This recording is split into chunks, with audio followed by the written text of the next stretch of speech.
Matungulu, Kathiani, or Matungulu this side, Kathiani this side. Now, first, it is not true that I fought so hard to be a running mate. That is not true. What is true, Mr. Chairman, is that I was fortunate to be on the short list of 6 members of my party who were being considered to be running mates for President William Ruto. In that short list, it is also true that I ended up being a runners-up. It is also true that in that process, the Honorable Rigathi Gachagua, who is now Deputy President of Kenya, was nominated to be a running mate, and I was the runners-up. That bit is true. With regard to the question whether I've recovered from the shock, there was no shock, because in the first instance there was no entitlement to anything. You can only get shocked if you are entitled to something. It was a privilege even to be on that short list, and even a greater privilege to have been a runners-up.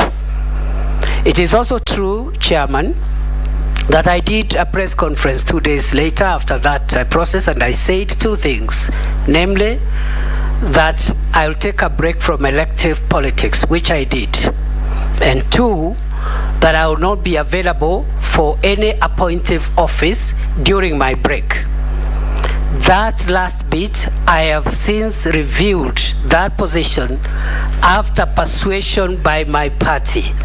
My party persuaded me, and in fact, if the honorable member cared to listen to that speech, I said, however, notwithstanding my personal decision, if my party wishes to engage me and requires me to reconsider my position, I'll be willing to listen. So that is what made me to change my mind. Otherwise, it is true what he has said, but there was no shock. And finally, Mr. Chairman, I have no problem submitting to authority. That is the easiest thing. And therefore, my friend Rigathi Gachagua, who is now the Deputy President of Kenya, is my boss.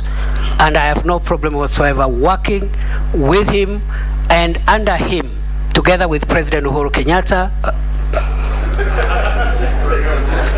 together with President William Ruto.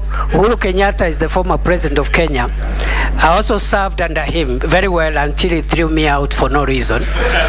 So I'll be more than happy to serve under President William Ruto, Deputy President Rigathi Gachagua, all my colleagues, all arms of government, and I'll be a humble servant of Kenya, the people of Kenya, and there is no shock, there is no nothing, there is nothing to discuss. Thank you.